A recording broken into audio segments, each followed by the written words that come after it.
The 2023 IPL media rights deal was worth $5.93 billion over 5 years. The question most coverage does not answer is the one that matters most. Where does that money actually go? The answer is more complicated and more revealing about the structure of the competition than most people who follow cricket closely have ever examined. The BCCI's cut. The Board of Control for Cricket in India sits at the center of the IPL's commercial structure as both the competition organizer and the ultimate beneficiary of its most valuable revenue stream. The media rights, the $5.93 billion deal sold to Star Sports and JioCinema, flow to the BCCI, which then distributes a portion to the competing franchises and retains a significant share for cricket development, board operations, and other allocations. The BCCI does not publish its accounts in a form that allows external verification of exactly how media rights revenue is allocated internally. What is known from public statements and legal proceedings is that the revenue distribution to franchises has been a recurring source of tension, with franchise owners at various points arguing that their share of the centrally negotiated revenue is insufficient given the commercial value they bring to the competition. The governance structure that creates this tension is fundamental to understanding where the money goes. The BCCI owns the IPL as a competition, controls the most valuable revenue stream, and sets the terms of the franchise agreements that determine how much of that revenue the franchise owners receive. The franchise owners, despite having invested hundreds of millions of dollars in their teams, are in some respects tenants in a commercial structure they do not control. The franchise revenue picture. Each IPL franchise earns from multiple sources, of which the centrally distributed media share is one component. Local sponsorships, the brands that appear on a team's jersey, on the boundary boards of the home venue, and in the team's digital content, are negotiated directly by the franchise and retained in full. Mumbai Indians' shirt sponsorship deal, their association with DLF, Vodafone, and subsequent sponsors, represents significant revenue that does not pass through the BCCI's central pool. The same applies to all 10 franchises at their respective commercial scales. Matchday revenue, ticket sales, and stadium hospitality is another franchise-retained stream. The IPL's most popular franchises, playing in India's largest cities, generate substantial gate revenue across their home fixtures. The Mumbai Indians playing at the Wankhede Stadium, Chennai Super Kings at Chepauk, or Royal Challengers Bangalore at Chinnaswamy generate attendance revenue that stays with the franchise. Merchandise. Team jerseys, branded merchandise, digital content is a third franchise stream that has grown significantly as IPL team brands have developed international recognition. Against these revenues sit the franchise's largest cost, the salary cap. The salary cap and player. Economics.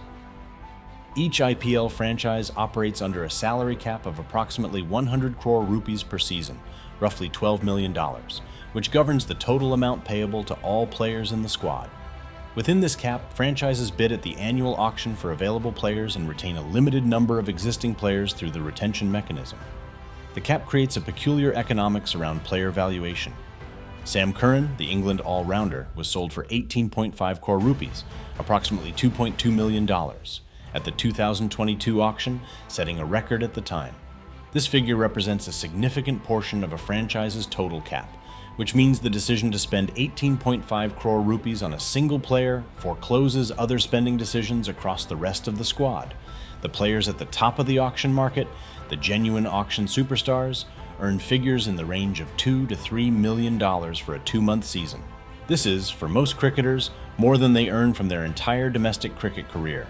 For international stars, it represents a significant fraction of their annual total earnings depending on their BCCI contract status and international schedule. Players without BCCI central contracts, specifically players from countries other than India who are not under any equivalent authority's exclusive control, have the greatest freedom to maximize their IPL earnings. This has created a category of players whose career decisions are structured partly around maximizing IPL availability, sometimes at the expense of other formats or competitions. The players who receive the least from this ecosystem are the Indian domestic players at the bottom of squad rosters, the uncapped players who fill out squads at minimum fees, who may earn 20 to 50 lakh rupees. 20 to 50 lakh rupees equals $24,000 to $60,000 for a season. These players exist largely at the discretion of franchise decisions in the auction process, with limited leverage or security. The BCCI's governance paradox. The BCCI operates under a not-for-profit governance structure, a society registered under the Tamil Nadu Societies Registration Act, while controlling one of the most commercially significant sports properties in the world. This structure has attracted sustained scrutiny from Indian courts, the government, and cricket's own stakeholders. The Supreme Court of India, in its landmark 2016 Lota Committee judgment, directed significant governance reforms including term limits for BCCI officials, cooling-off periods between positions, and the appointment of an ombudsman. The reforms addressed structural conflicts of interest that had allowed franchise owners, players' agents, and administrators to occupy multiple roles simultaneously within an organization, controlling billions of rupees in commercial revenue. The tax treatment of the BCCI's IPL revenues has also been the subject of legal and parliamentary attention.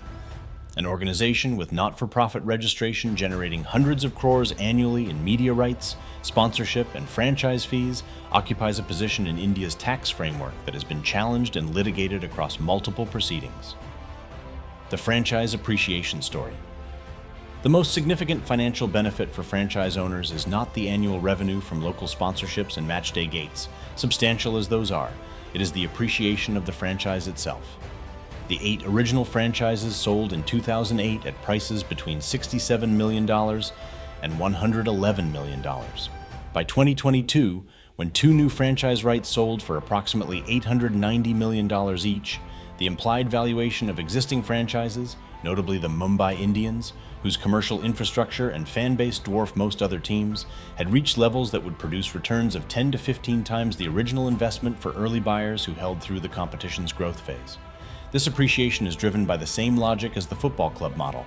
The competition's overall commercial value grows, the broadcast rights escalate, the franchise's share of a growing pie increases, and the valuation multiples applied to those earnings by potential buyers in an increasingly competitive market. For sports franchise assets continue to expand.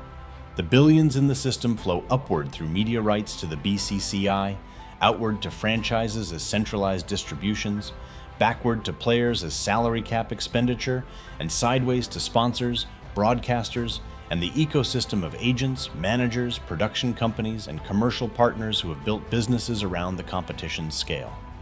What flows to the Indian cricket fan who buys a 500 rupee ticket and watches from the stands? The experience of watching one of the world's most commercially sophisticated sports products in a stadium that is doing everything in its considerable power to ensure they spend more money before they leave. The Indian cricket fan is, in the IPL's commercial architecture, simultaneously the most essential party and the one with the least institutional representation. The BCCI's structures protect the board's interests. The franchise agreements protect the franchise owners. The salary cap structure operates at the franchise's benefit. The media rights deals serve the broadcaster's subscriber acquisition and advertising models. The fan pays the ticket, watches the ads, buys the jersey, and follows the auction. Their collective attention is the asset that every other party in the ecosystem is monetizing. This is not unique to the IPL. It is how most sports economies work. But the IPL does it at a scale and with a commercial sophistication that makes the underlying structure worth examining. The billions go up.